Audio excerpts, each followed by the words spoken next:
I've described it before, and it always sounds trite, even to me, and it's that Goshen will always be a place that all of us are proud to call home. But it's a much easier vision to describe than it is to attain. There are a number of important pieces that have to be in place for this to happen. First and foremost is a strong financial foundation. This is what enables everything, both basic and desired services. Honestly balancing our budget for at least the last 10 years, no gimmicks, no delayed payments, no smoke and mirrors, no depletion of cash reserves has built this foundation. There are very challenging years ahead. We may not always be able to say that our expenses are less than our income, but when the day comes that we have to dip into our savings to continue services for a few years, it's not the end of the world. Healthy reserves are there for exactly this purpose. It's no different from what we do in our personal lives or our businesses. I believe it is safe to say that Goshen's cash reserves have never been better than they are today. A strong local economy is needed. If one considers our vibrant downtown and the commercial growth on both ends of town, if one considers that until the recession that crippled our national economy, almost all the industrial buildings were full, almost all available industrial land had been gobbled up, if one considers recent projects brought to the Goshen City Council by Mark Brinson, our Community and Economic Development Director, and the Economic Development Corporation of Elkhart County, if one considers young entrepreneurs starting technological businesses in Goshen, it's easy to see that we're an attractive place to do business. Goshen doesn't need to be an asphalt plain or a sign jungle to be business friendly. We first of all must be a place where people want to live. Business and industry do not locate where people don't live. Are more jobs needed? Of course they are. It's why we've thought outside the box and done things no other community has done to help attract jobs and put unemployed people to work. While the Goshen-Elkhart area had the third greatest GDP increase in the nation recently, the unemployment rate is still stubbornly high. I have said we will not be satisfied until everybody who wants a job has one. I had a conversation recently with a well-known local businessman. I said, Bill, I'm being accused of not being business friendly. What do you think I should do that I'm not doing? And his answer was, nothing. You're building a community we like. When we like it, others will come, and so will business. Healthy neighborhoods are required. They are the building blocks for a healthy, livable community. Everyone deserves to live in a place of choice and not a place they're stuck in because they can't afford to move. I've compared Goshen to a tree in the past. Look at us from 50,000 feet and we look pretty healthy. Nice commercial, industrial, and residential growth on our periphery, much as a tree has new growth in its crown. But get down to street level and you see neighborhoods that show some wear and tear. The decay is similar to the trunk of that tree when it's knocked over and it appeared healthy. It was dying from the inside. A former Republican mayor of Indianapolis put it well when writing his book, The Rebirth of Cities. He stated that cities die from the inside and they're reborn the same way. This is why Goshen's 10-year comprehensive plan is neighborhood-focused. It's why we've encouraged and supported neighborhood associations in great cooperation with La Casa's neighborhood organizers. It's why we've poured millions of dollars, both local and federal, into older neighborhoods, improving public infrastructure. It's why we've partnered with La Casa to improve housing. It's why we have rental registration and inspection to improve the safety of rental properties. It's why we adopted a neighborhood preservation ordinance requiring the outside of structures to be maintained. Good transportation infrastructure is needed. Within a few years, an overpass on the south side of town for Waterford Mills Parkway will be complete to State Road 15, relieving traffic from Kircher Road. Within a few years, INDOT will have built an overpass or underpass on US 33. Last but not least are the amenities we develop. Parks, bike paths, vibrant downtown are all part of positioning our community for growth. I like to call it setting the table for our guests to come. In economic development lingo, it's referred to as being ready when the customer comes knocking, a place we're all proud to call home. I'd like to continue working for that for 4 more years. Thank you.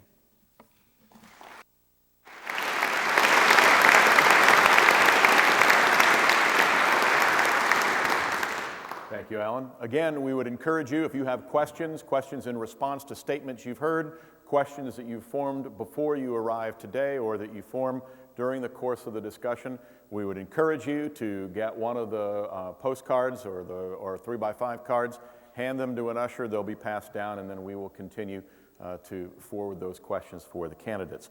We have a couple of prepared questions that we provided the candidates prior to tonight, and we'll open with that with Alan, since Don went first in the initial statement. We'll open with you. What attracted you to public service, and what do you believe are your strongest personal leadership qualities? Well, I was actually talked into running for city council when I was 25 years old. I didn't think I could win, but Ron Hope convinced me that with some hard work I could. I developed an interest in serving in various ways by watching my parents, by seeing many in my church modeling lives of service, and by my experiences at Goshen College, where the motto, culture for service, took root in me. One strong leadership quality is the desire to provide to others the resources and tools, support, encouragement, and cooperation in order to empower them to make Goshen a better place. Then, to a large degree, stay out of their way while they do it. I sometimes get criticized for not personally contacting someone who complained, but it is a great thing to have department heads that can do a better job of explaining it than I can, and who solve a problem without my interference. Another is to come up with new ideas for improving Goshen and convincing others to get on board. A third is to listen to all sides of an issue, understand its complexities, and look for responsible solutions. For years, I watched my cousin Marv Riegsecker serve his constituents with pride and vigor. Then later, I helped my brother Darrell get elected to city council and watched him stand alone many times and do what needed to be done to get the message out that Goshen needed to start looking at a new path. While I am now serving Darrell's last year in city council, I have been approached by several individuals who told me that I had the leadership skills, experience, and qualifications that they were looking for in a mayor. I listened to the stories of these individuals that have tried to go through proper channels to get things done in Goshen, and obstacles just continue to appear each time. It has been frustrating for me to listen to these stories about city residents and businesses having difficult dealings with the city departments. We will require that current taxpayer issues be handled in a timely fashion, and the time spent on grants is secondary. We will have standard operating procedures for each person and department. We will have key performance indicators with respect to how well a person performs their duties and how well they treat the taxpayer as they do their job. There needs to be an attitude that starts with the mayor's office that reminds everyone that serving all the citizens of Goshen is our primary purpose when working in city government. We must remember that the taxpayer is the one who pays the city employee wages and should be treated respectably, fairly, and equally. So what attracted me then was a chance to have an effect on my hometown. As an engineer with a financial background, I can bring a whole new perspective to the issues that are currently dividing this city. A lot of engineering work is done in teams. All of the employees must work together in order to accomplish their goals. But what I look at as the team are all of the residents of Goshen. How can we work together to move Goshen forward? Not strictly as one party, but in bipartisanship. What is the optimal solution that benefits all of Goshen? I will put the city's needs above my own self-interest and lead Goshen down a path that is best for the entire city. Question number 2, and Don, we'll begin with you.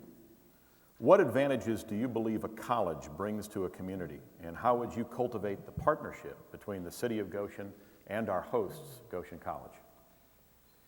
One of the advantages a college brings to a community is the energy that the students can bring to a community.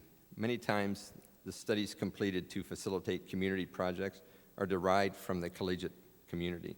This allows the community to benefit the most recent technology available and allows the student practical education.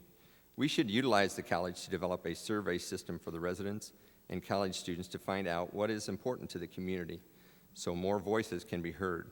That would be a win-win proposition for all of us. For the partnership, I believe the city and the college need a joint diverse sounding board. When issues arise at the college, it can affect the town as well, and affect how the residents view the college. For instance, when Goshen College started to play the national anthem, it made national news, and most local residents applauded. When the college stopped playing the national anthem, that made the national news on a larger scale. That not only affected the college, but the city. When the college is in the limelight, so is Goshen. Right or wrong, it affected a lot of residents and how they feel toward the college. We need to understand each other's concerns, traditions, and conservative liberal views, and try to minimize the friction. The handling of this issue has left many residents view the college in a negative manner, so communication is the key.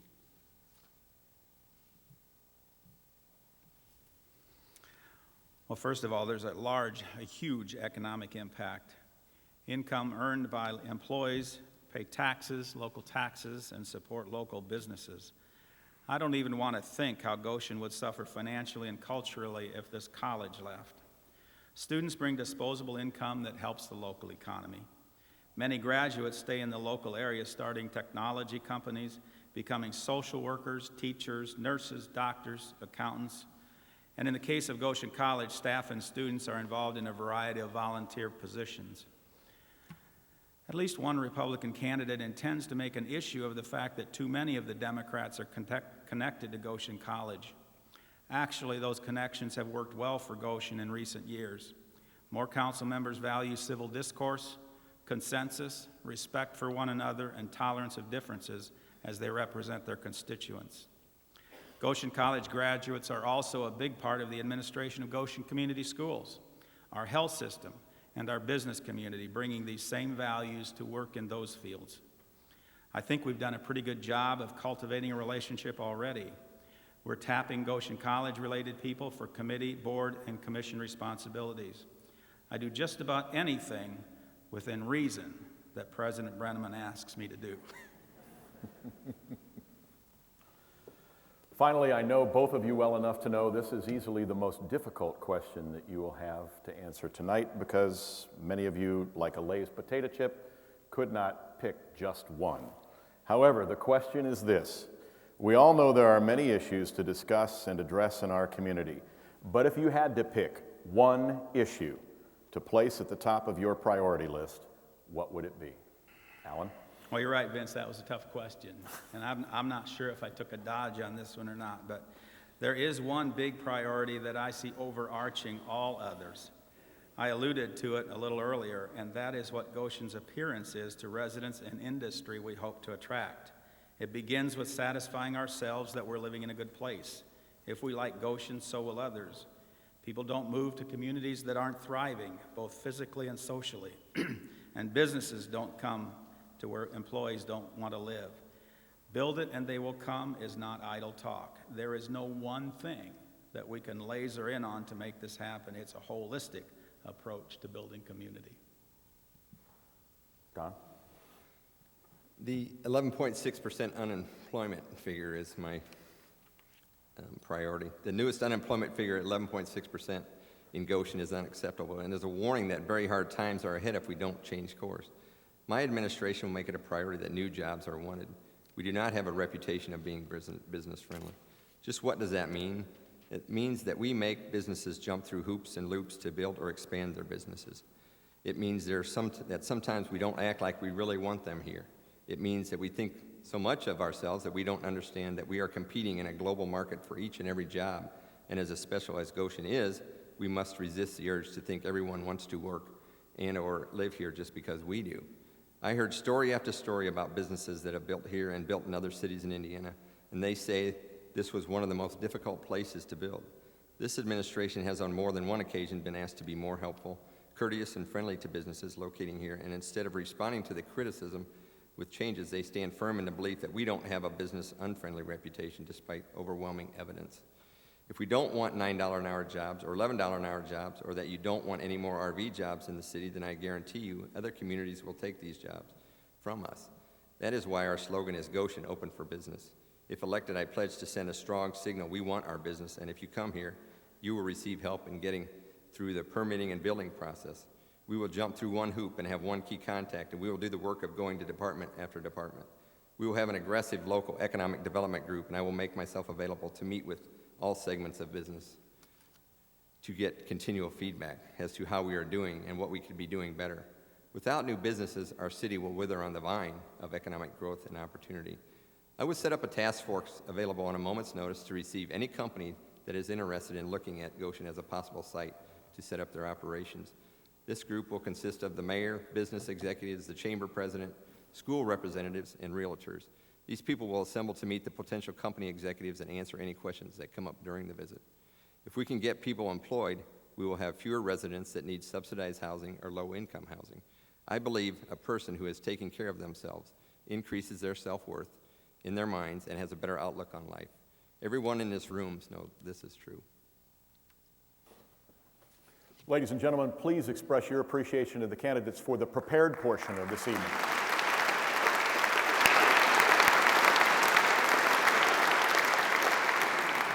We appreciate the work both of you have put into your thoughtful answers and the preparation that you've done for responding to the people.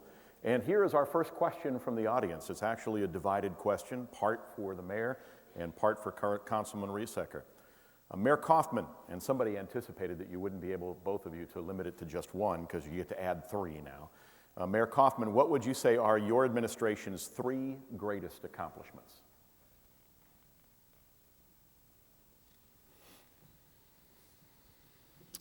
I think one of the great accomplishments is the cooperation, support we've shown for various entities that work downtown to create a vibrant downtown. It's not that there's been a huge investment of public resources down there, but we've cooperated with organizations like the Economic Improvement District, the Redevelopment Commission, and others, business people downtown, Goshen College graduates that have been a huge part of the revitalization of downtown. I think that is one of the accomplishments. Downtown is the focal point and the first and lasting impression that people have of a community, and it has to be healthy. There's a symbiotic relationship between the health of downtown, the health of businesses downtown, and the health of the neighborhoods around them. And so that is huge. Goshen grew out from its downtown. Everybody looks at downtown. Having a great downtown is something that everybody that comes to Goshen says is unequaled in a lot of places. So I think that's one. I honestly think that all of the commercial growth that we've had on the outside of town, all of the industry that came here prior to the economic recession that hit the nation, I think we have attracted a lot of business. I have not talked to one person who has told me of a company that located in Elkhart or somewhere else because we were business unfriendly. I think that we've attracted a lot of industry. And I think the other thing that's an important accomplishment is the partnerships that we've built with the Chamber of Commerce and with Goshen Community Schools. Not only this chamber president, but ones before that have said that they have valued the relationship they have with city government. Our current chamber president says it's the best relationship he's had in any city he's worked. I think those are three accomplishments. Councilman, the companion question is, what would your three greatest goals for the city under your administration be? I think we need to, downtown is great. I don't disagree with that. I want to concentrate more outside of the Main Street, 3rd Street, 5th Street. And so one of the goals is to get to know all the manufacturers, all the businesses outside of there, just to make sure that we're doing everything that we can possibly do. And we want to continue to build the manufacturing base so we can get jobs in here. More accomplishments. I would like to eventually, if we build our tax base, and everybody criticizes me that I don't like the bike paths. I use the bike path. I love the bike path.